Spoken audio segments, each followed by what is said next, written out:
day jobs. I 2, 3 sometimes at a time, trying to, and underlining, circling, capital T, trying to find things that allow for that flexibility. I don't think that there ever is a real balance, and that's something I try to remind myself of, is that every day is me trying something to get me farther along, but yeah, it'll just be some long days. What's going on, everybody? My name is Hassiem Muhammad, and you are listening to The Actor's Instrument, Tools for the Long Game.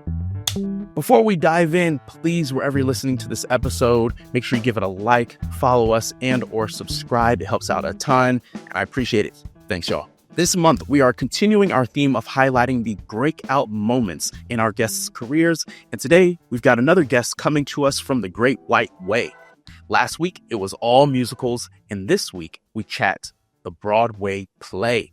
Camila Cano-Flavia is an alum of the Mason Gross School of the Arts at Rutgers University, has been seen in the Broadway productions of Network and Patriots, off-Broadway at Lincoln Center Theater, Playwrights Horizons, The Hearth, as well as the all-female cast of Macbeth with the Hanger Theater Project. TV and film credits include Baby Ruby, Three Women, Watson, Blue Bloods, The Blacklist, For Life, and Law and Order SVU. And now Camila is in the cast of the upcoming Broadway production of Punch. Camila, thank you so much for joining me. Thank you for having me. What a great intro. I mean, it's you. It's all you. But since this episode is going to release just the day after you guys open, I just want to go ahead and say congratulations. Thank you. Thank you. It's been a blast. Man, Camila, I haven't seen you we ran into each other like on the train. Yeah. And then we met, that was Young Arts. That was 11 years ago. Oh my God. Yeah, so we met 2014 Young Arts. It was our senior year of high school. Yeah. And I still remember just the way you said your name. Oh, wow.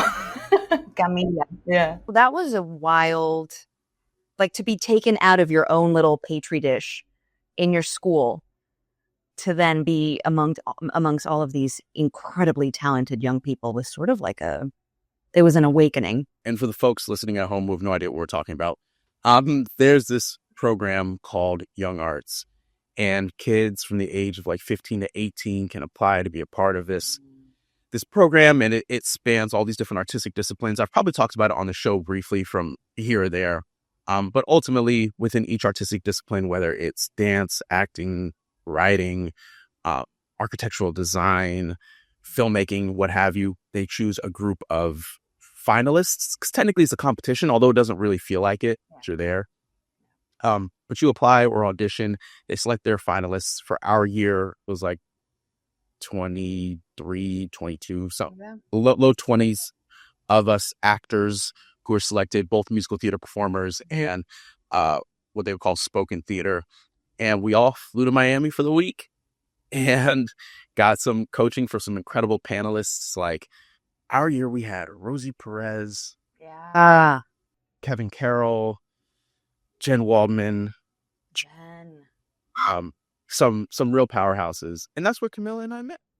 That's where we met, in this huge hotel with all these kids. Yeah. Yeah, crazy. It's so good to catch up with you, and I really appreciate you coming on. Likewise.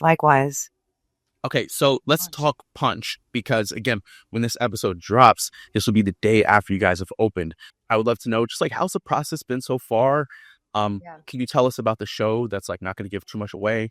It's a London transfer. It started up in Nottingham, which is where it's because it's based on a real story. It started up there, actually, in Nottingham at the Playhouse, and then it went to the Young Vic, and now it's about to be on the West End at the same time that we're opening here. And it's about a young man, Jacob Dunn, who one night went out on a bender and fatally punched another young man. And then it's about his time through the carceral system. I struggle to call it the justice system, the carceral system, and then the aftermath of rebuilding his life and making connections with the parents of the young man that he whose life he took. And I mean, I think I've never quite done something based on real people who are walking this earth right now. So I felt a huge sense of responsibility once I got it to not show up sort of empty-handed. So I went to Nottingham like 5 days before we started rehearsals, and I met Jacob. I met up with the director there, went to the Playhouse, and then chatted with them for a bit. And then Jacob took me around where he grew up, where a lot of the play takes place. We chatted for a long time. Yeah, just to get an idea of what the context is. It's a very different culture. And also just to get to meet him in the flesh and ask him everything that I want to ask him before we tell his story here to a different audience. Dedication. Come on, Daniel Day-Lewis. Okay, you went all the way to Nottingham. All the way to Nottingham. I mean, I always had a great time in England, so it was a very easy. Yeah, I'm gonna do this thing. And I'm really glad I did, because then, of course, we have to do the accents, and it's just a different part of your brain, and so I'm glad I went so that I can hear the intonations and I can see the physical behavior, because now what's so different about this process is that because I'm using a different part of my brain to speak in this accent, it feels like the emotional side of the character is on one train track, and then the sort of rational part of my brain that is helping create the show is in another. So now I have to find a way to join the two, which is quite unique to anything I've ever done before. So it all kind of seeped in after that trip. But now that we're entering Tech Week, it's about marrying the two, so you can tell the best story that you can tell. Obviously, like you're showcasing your dedication to the craft, and like you said, to telling this authentic story. However, I would say, obviously, it's a lot easier for you to make that trip when you know you've got the job. Of course. So how did you prepare for this audition? Because I'm sure you weren't flying intercontinental to put yourself on tape. Right. So how did your process of just like that first step of receiving the appointment, going in for the audition, how did that differ? How did you get to some level of authenticity without making that trip across the ocean? Well, the first thing that comes to mind is shout out to day jobs that let you take the time off work to go do these things. Yeah. And when I got this script, I went, all right, I need to hunker down for this one, because there may be a chance, because it's worked out on the path. Let me just you were right. Thank goodness. So I locked in. Rutgers has a year abroad program where you go to the globe to study. In London with teachers from, Landau, Rada, what have you. So the accent work was sort of already brewing and I pulled up I keep all of my IPA accent sheets. So I pulled those out, started working with those. And then, I don't know, I read the script 3 times. And every time I read it, I was like, I really got to get this one right. And I sent in a tape. And then I flew to the Dominican Republic to see my family. And then they sent me an email. They're like, they want to see you on Zoom for a callback with the director. They would like to see you in person, but we know you're not here. So can you jump on Zoom? It's like, yeah, sure. I mean, you're going to hear what you're going to hear, but I can do something. And then the day after I got back, they said, okay, now they want to see you in person with casting. And here's this whole other piece of text. Here's the opening monologue for the lead character, but they just want everybody to do this monologue. And then I got that, and it's like a monster. The work that Will Harrison is doing on this is insane. It is a monster of a monologue. And so I got it. I think I maybe had 3 days to prepare it. And the morning of the last callback, I always do this when I'm I need to lock in. I rent a studio for an hour, like a cheap studio anywhere in Midtown for an hour. And I just move. I move my body. I say the lines while I'm moving. I dance, just try to bring some joy into it and not make it like, at the end of the day, these are living, breathing people who need as much oxygen as we do. So I can't show up looking like a stiff board, somebody who's going through something. So I did that. And then I walked into the audition. My extremities get really cold when I get nervous. I remember feeling like I was freezing. And I went into the room and I did it once. And they were like, all right, now we know. And I will never forget this, David Kapp, for saying this. He's like, we know you're a nice person. We know you're perfectly kind and like charming. Throw that out the window and make it like nasty. Make it angry, make it aggro. Like, okay, you asked for it. I'll do it. And I did it. And then I've also never heard this in an audition room before. They were like, we want it to be you. We're pretty sure the team wants it to be you. So we hope to be able to let you know within the week. And the next morning I got it. Oh, that's the best. You didn't have to sit around waiting like, no. Oh my God, what did I do? Yeah, because then you start stewing like, what did I, oh God, did I make that right? I don't know. They should do that more often. Like that's okay. If I could say one pet peeve about this business, a lot of stuff, I get it. I understand why it is the way it is. But I feel like, especially if you know you're not going to cast somebody, it would be nice to just let people know like relatively immediately. And again, I understand sometimes, especially for TV, you may have like 1,500 auditions or submissions for one thing, and then you narrow it down from there. But it is something, those moments after your audition, especially if you feel like you killed it, you get good feedback. Yeah. And you're thinking like, okay, how long do I allow myself to like kind of hold on to this? Yeah. Or how quickly should I just like let it go and let it be what it is? Mm-hmm. Or the other thing where they're like, get ready to hear so many no's. It's like, I just hear nothing, which is its own like. Which could go either way. Right? You hear nothing, it could be like, yeah, it's over for me. It's a wrap. And then you could also hear nothing. And then all of a sudden, like a couple days later, get an offer. Exactly. Yes. Or a month later, they're like, oh, they remembered you. And, they want you to go in for this other thing. I'm like, okay, so people know I'm alive and breathing. Good. Yeah. What I love about the process you outlined in your audition is something I've heard on the show one other time. Samaria Nixon Fleming, plug, go check that episode out if you guys haven't listened already, was in the Broadway production of Harry Potter and the Cursed Child. She also, before callbacks, will rent out a studio nearby to work for like an hour before audition. So yeah, that's just so that stood out. And you're right, they are people, and it, oftentimes I'll speak for myself. It's like I have my headphones in, and I have this line learner app, so I can like run the lines with myself. Yeah. Like as I'm like on the train and stuff, and that's helpful because I'm not like looking at a piece of paper, but I respect and admire your commitment in saying like, I'm going to put my money where my mouth is. I'm going to invest in myself. I'm going to book this studio. I'm going to go in. I'm going to prepare. Because at the end of the day, I'm sure you feel similarly to me. It's like, if you don't book it, it's okay as long as you did everything you could. Exactly.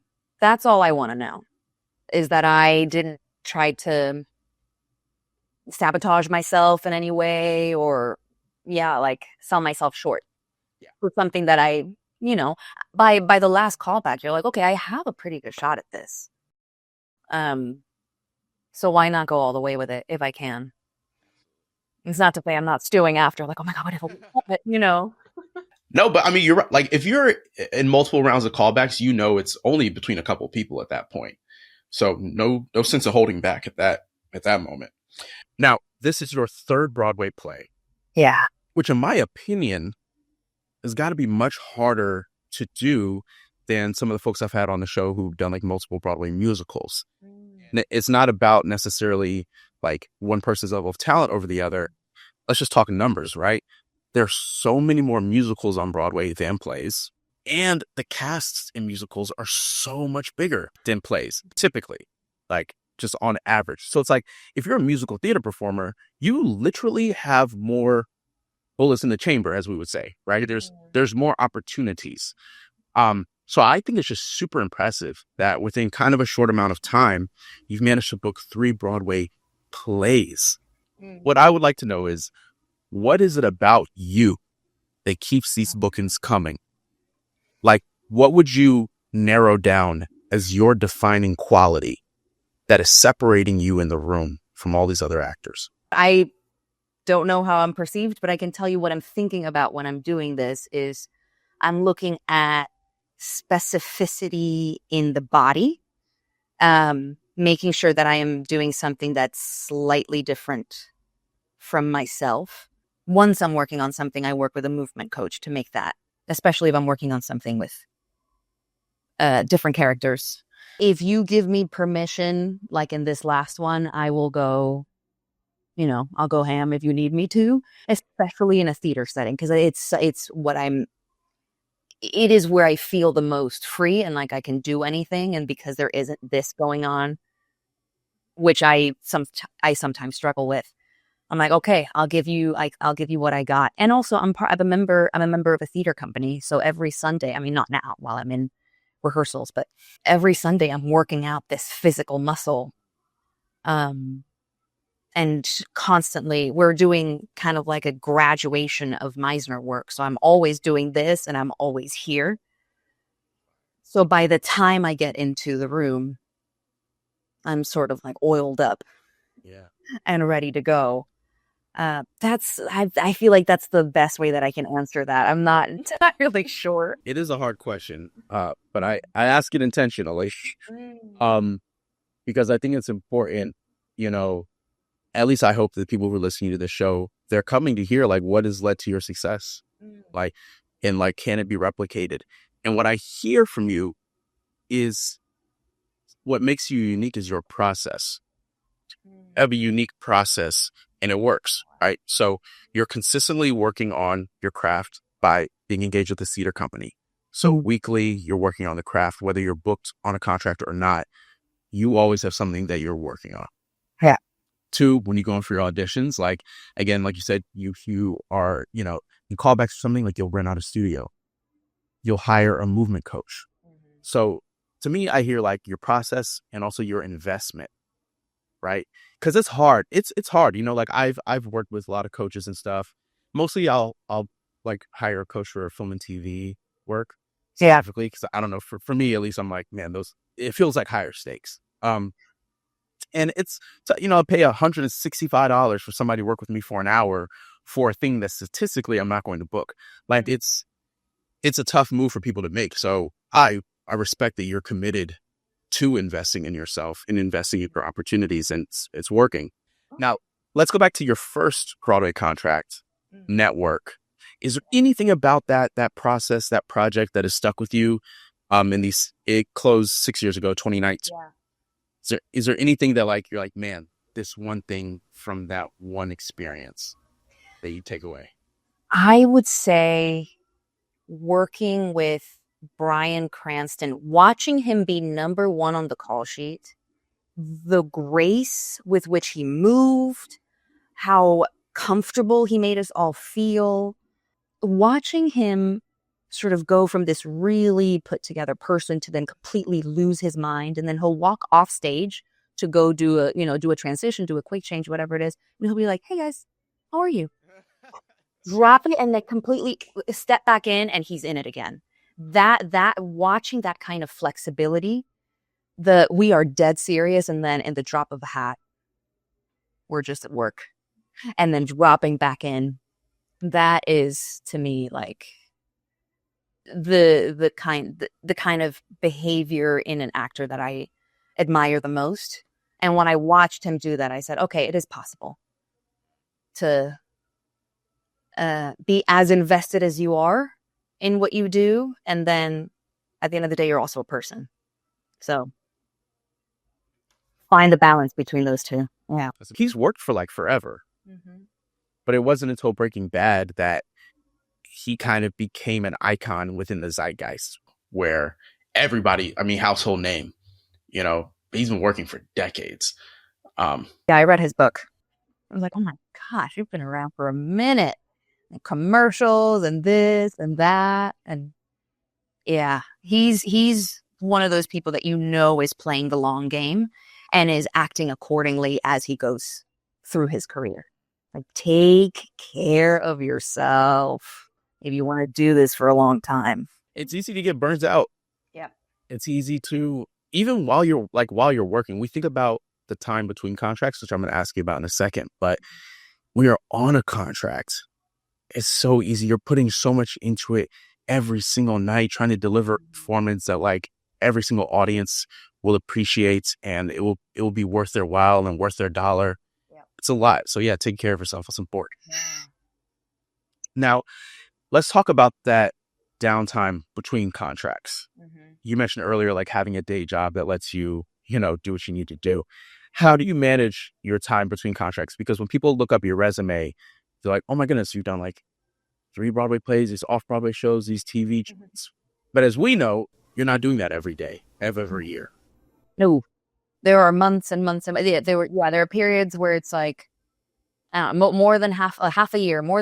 Yeah. Between things, day jobs, I 2, 3 sometimes at a time, trying to, and, underlining, circling, capital T, trying to, find things that allow for that flexibility. And hopefully don't deliver me back at my house at the end of the day to do a tape completely tired. But, that's hard to avoid. I mean, it's just kind of the nature of the thing. I don't think that there ever is a real balance.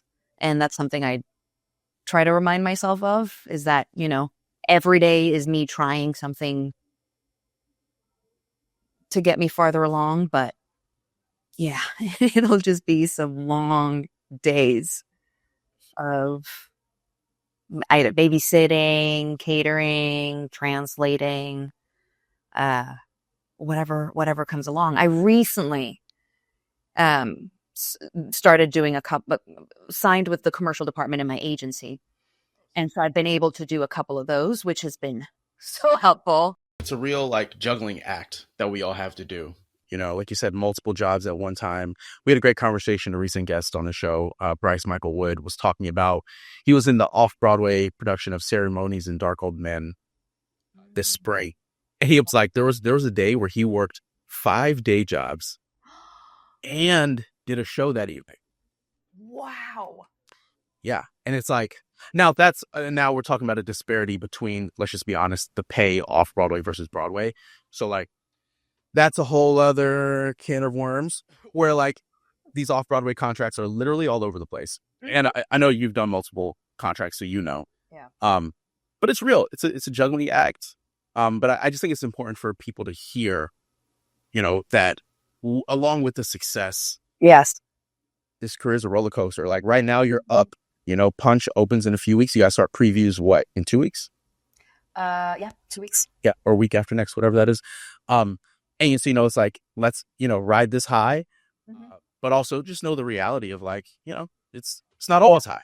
And that's. No, I think that was a big learning curve. And right out of school, I did Dance Nation right out of school, and then I did a TV thing, and then I got network. I'm like, oh, I guess this is how the rest of my life is going to look. And then you spend enough time in the game, you go, no. And then the pandemic happened, and then, the whole landscape of this thing changed. But I think now is when I'm starting to understand, oh, I get it. I do the job. While I do the job, I think about how I'm going to sustain myself next, and then keep myself open for hopefully the next job. And now it feels less like this and more like, okay, I see how this thing goes. What would you consider to be your breakout or breakthrough moment that you've had in your career thus far? There's so many, and a lot of them happen on stage. When you're in the middle of a scene and you look out and you go, oh my God. But I would say I did like a day player thing in the new Steven Spielberg movie a few months ago. And the moment I walked on that set and I looked at him, I went, oh my God, that's him. That's him in the flesh. And, we worked for 6 hours for something that will probably be, 30 seconds on the screen. Maybe, if that, exactly, if it's not cut. Um, but that was one of those, the whole day. I was like, this feels so unreal that I grew up, you think E.T., you think all these things that you grew up watching, and then there he is in the flesh, and then his camera is pointed at my face. It's so surreal, especially when you, like you were saying, when you think about those low times when you go, is this sustainable? I love this, but is this actually sustainable? I love, I'm quoting a lot of our other shows today. I don't know why, but it's, I'll give us one more. One more. So Erica Hart, who I'm sure you know, casting director here in the city, she was talking about like the fear of not booking a thing again. And she was like, if you've done it once, you'll do it again. And you just kind of have to like believe that, And so for you, as you were saying, wondering like, oh my goodness, is this sustainable? It's like, right. The proof's in the pudding. Like, you've not just done it once, you've done it twice, you've done it 3 times. Right? Yep. No, I can do this. Now, my final question for you, you just said a few seconds ago, you're like, oh, are you asking about breakthroughs like as perceived from the outside? Mm-hmm. And what I'd love to know, if there's somebody who's looking at you from the outside and they see these credits on your resume, whether it be a kid at PPAS where you went to high school, Rutgers, or maybe it's somebody who's been in the business for a few decades and still hasn't quite made the thing, and they're looking at you and they're like, damn, this young woman is freaking killing it. What is something that you would like to say to them that maybe because they're on the outside, they are unable to perceive about what your career has been thus far? I think all of this rides on a really firm, like, spiritual backbone. I feel like that's the only way that I have been able to do this. I did like the yoga teacher intensive a few years ago, and that, I think, for me has defined how I move through this career. Like the concept of not being, there's a concept of the 8 winds, which are the things that can sort of sway us in any which way. And one of those, and 2 of those winds is like compliments, and then let's just call it negative talk. Where the idea that like negative talk should not sway you, and compliments also should not sway you. Like trying to find the middle path between those 2 things. And I feel like, and I said this the other week to a friend, it's like I'm a person all the time and I'm an actor some of the time. So I want to be a good person as to the best of my ability, as much as I can be, as often as I can be. So finding the moments where I'm really connecting with people, like in the rehearsal room, even if I do something that I'm like, that was not very good. That was not my best moment in this room right now. It's 10 a.m. and we're doing a run. Being able to go, okay, I'm going to leave that right there, and I'm going to connect with my company, because these are the people I'm going to be with all the time. These are the people that are going to be informing my work and whose work I'm going to be informing.